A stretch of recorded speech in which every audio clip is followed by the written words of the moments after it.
Bazalwane. Amen. Bengicabanga ukuthi umfundisi angeke asangibiza sengijabule kanjani. Manje into engijabulisayo ukuthi ngiyazi umama ngapha ukuthi mangabe ubaba sedle isikhathi uyobe welcome.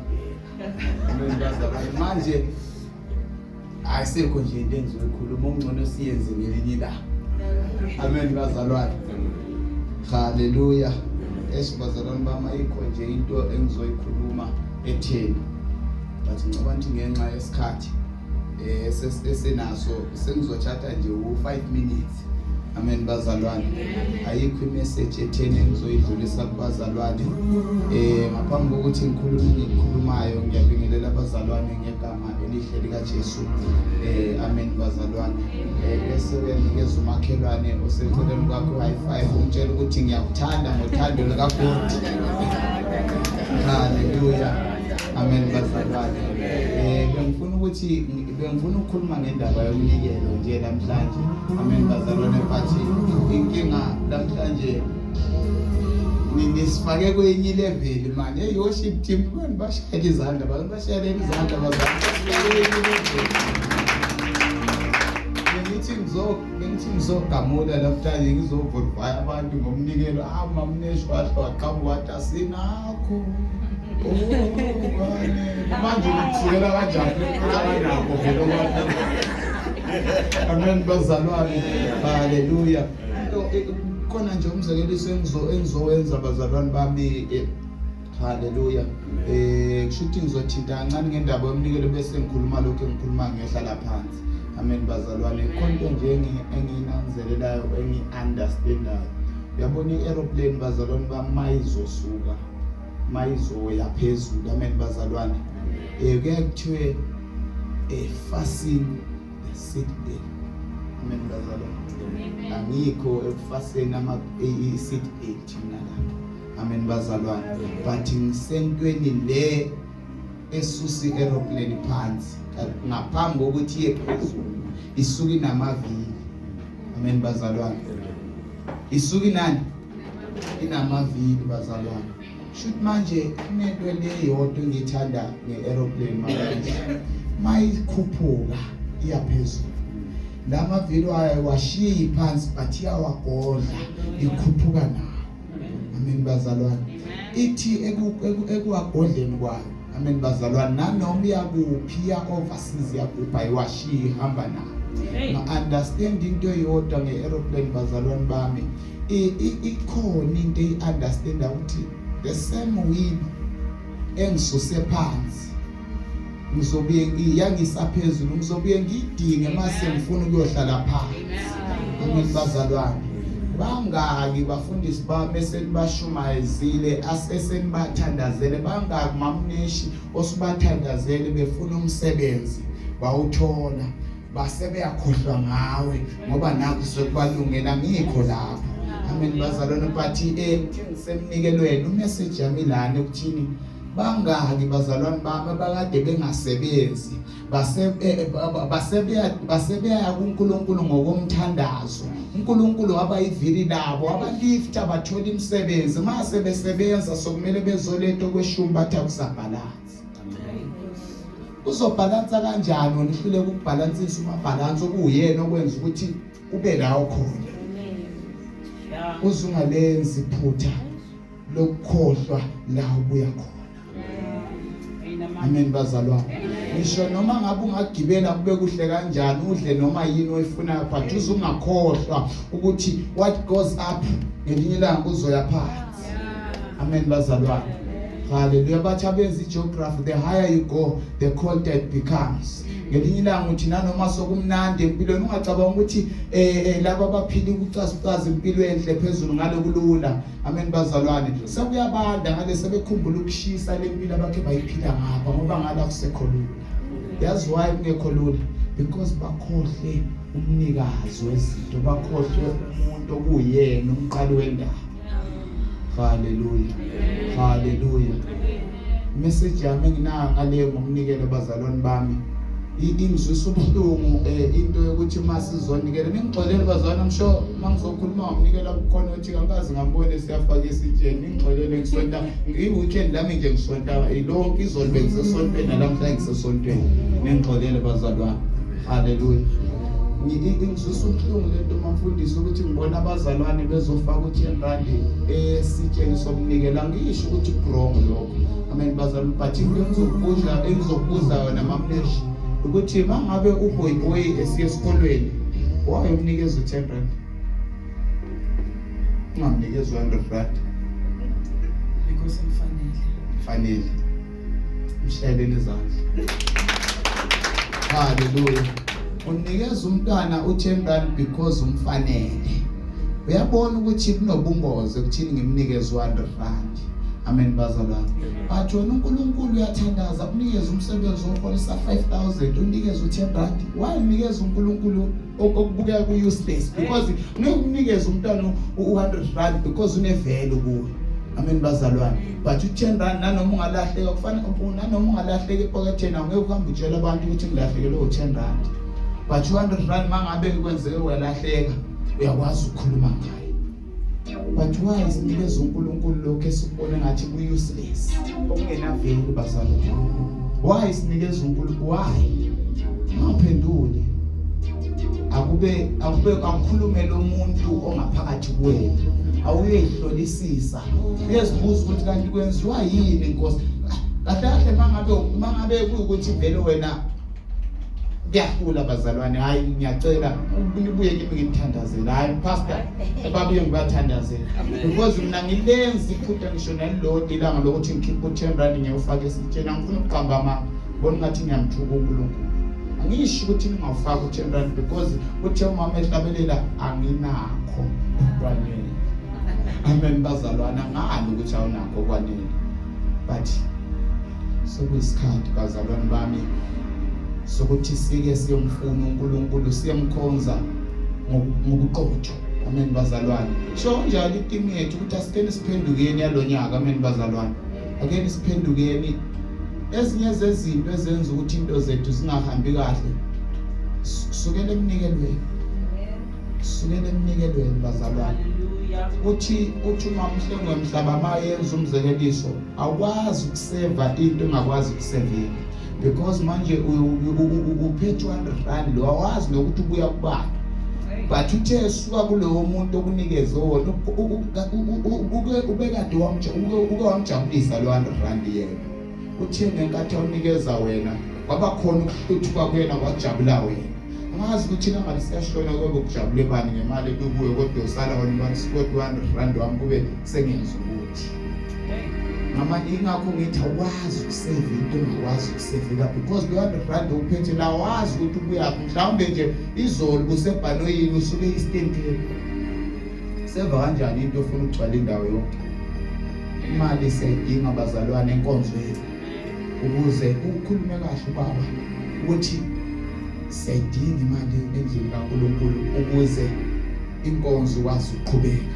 amen bazalwane akikho lapho bazalwane bami ningixolele amen bazalwane iyona nje message bengifuna ukuyidlulisa ngendaba yomnikelo ngenxa yesikhathi pastor take 5 minutes ngiyabona sengidlulisile no 5 minutes amen bazalwane sengudlulisile no 5 minutes but ngiyafisa abazalwane bami ukuthi sengathi singayithatha serious le ndaba yomnikelo awuke umlilo lithi iBhayibheli ake ningilengeni ngibone angazi ukuthi ngakhuluma nomuntu ongathi Nkosi inyanga isiyaphela kanje ngifuna ke ngikulime amen bazalwane yazi umlinga kanjani uNkulunkulu mangabe ufuna ukumnikeza itithe kule nyanga ngicela ukuthi ungenzele kanje mangabe uzothola imali yakho mhlambe nge1 Sunday yokuqala inge5 awukuthatha umnikelo wakho njalo nje mawuze emthandazweni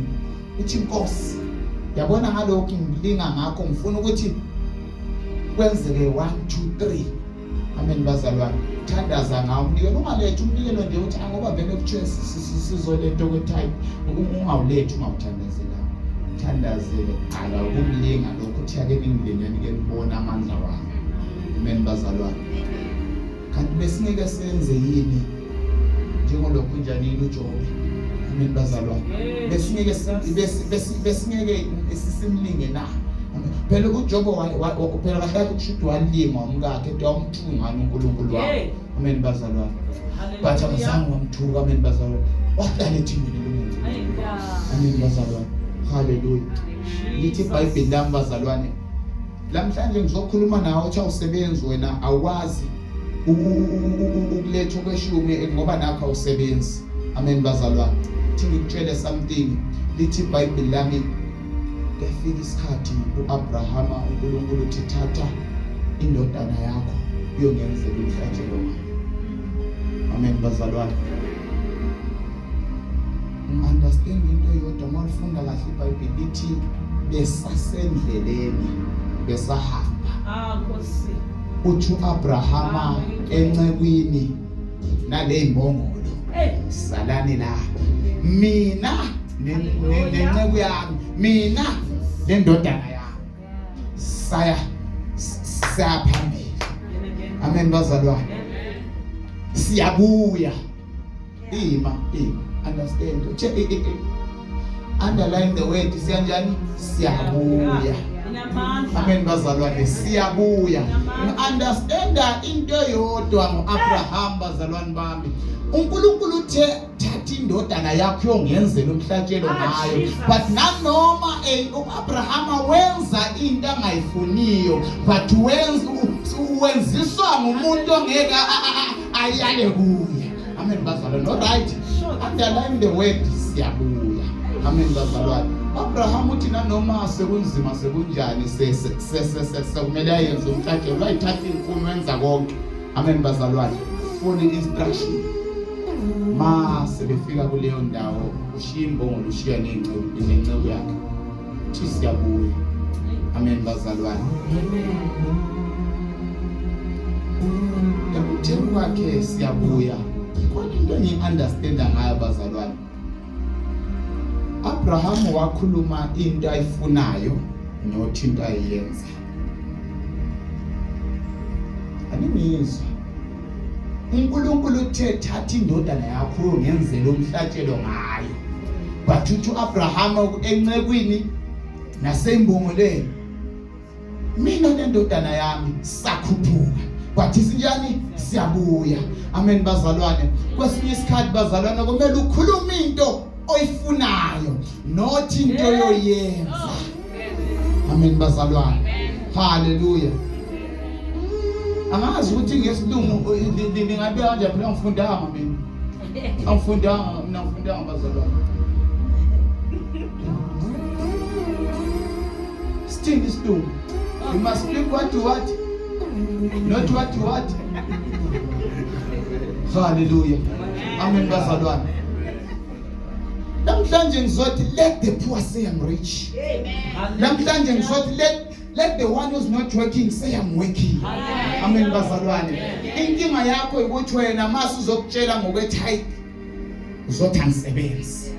But mase ngaba nalena mentality eyafika kuAbraham amen bazalwane owathi mina nendodana yami siyabuya. Ngisho noma ngabe ubaba seshila ukuthi hamba wenza umhlatshelo but nginethemba lokuthi siyabuya. Amen bazalwane. Ngisho akandaba ngazi ukuthi isiphi isimo lesobhekane naso but ngizokutshela ukuthi sowukhululekile sowudlulile kuleso simo. Amen bazalwane. Sowudlulile kuleso simo. Hallelujah. Lithi iBhayibheli lami bazalwane manje lifunda kahle kuyafika isikhathi amen bazalwane uNkulunkulu uhlangana noMoses. Amen bazalwane uthi lalela la nceku yami. Lalela lapha ndodana. Ngifuna ukukuthuma uye ezweni lakuphi?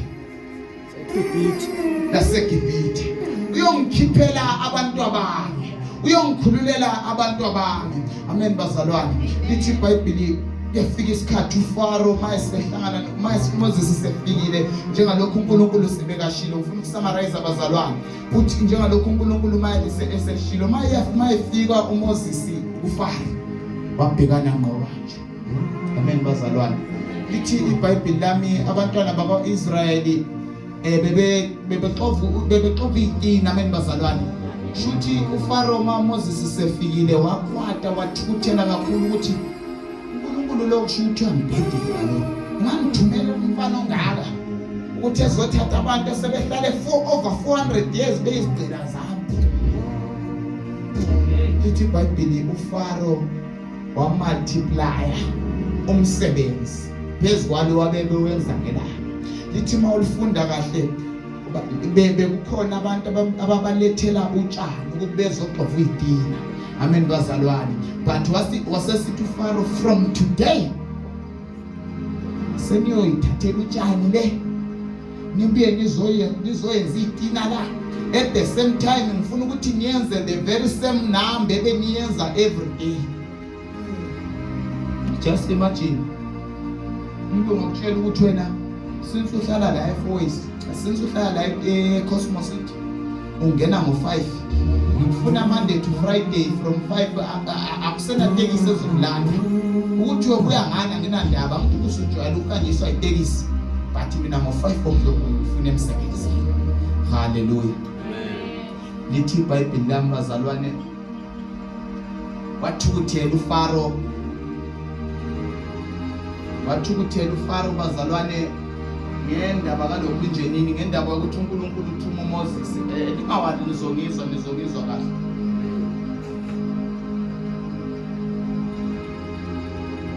Hallelujah. Hallelujah. Amen.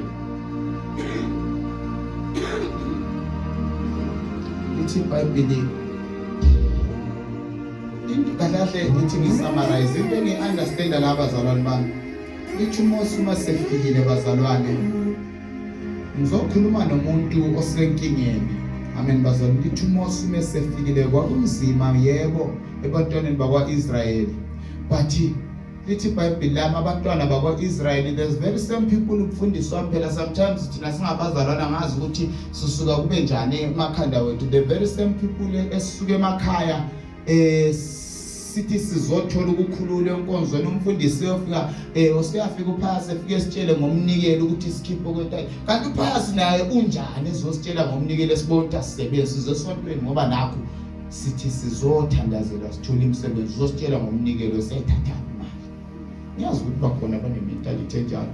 Lithi iBhayibheli uMoses uthi sefikile ukuzokhulula abantwana bakwa-Israyeli bathukuthela bona nabo kuyibona ozobakhulula bakwatiswa ukuthi wena nawe uyaphi ngoba manje amalanga wonke la ungekho iminyaka yonke le bingekho umsebenzi ubungconywana umthwalo bulula but sokufike wena izinto zabawesi. Amen bazalwane. Ngizokutshela mntakababa ukuthi khululeka ungapheniki. Moses has arrived to set you free. Amen bazalwane. Hallelujah. Kulelo hlano kulona mntakababa ungalahli ithawela. Amen bazalwane. Kulelo hlano kulona the moment kusiba nzima kusho ukuthi uMoses sefikile. The more kusiba nzima the more inkinga zikufikela kusho ukuthi uNkulunkulu sefikile empilweni yakho. Kwesinye isikhathi ungathandaza mntakababa ubona ukuthi akuhlangani. Bathi abantu besimanje manje uma ungachecka nje kuma social media bathi kuningi akuningi Nkosi. Amen bazalwane. Kube kuningi ukuhlangahlangana mntakababa. The more ukuhlangahlangana just imagine umfundisi wami usishumayeza kube mnandi enkonzweni siphenduke kube kuhle kube njana uthi uyafika endlini uzokuthiwa uJunior ushayisa imoto alright uthi okay kathi kambe Nkosi ngumfundisi ngingaka ngithandaza kangaka.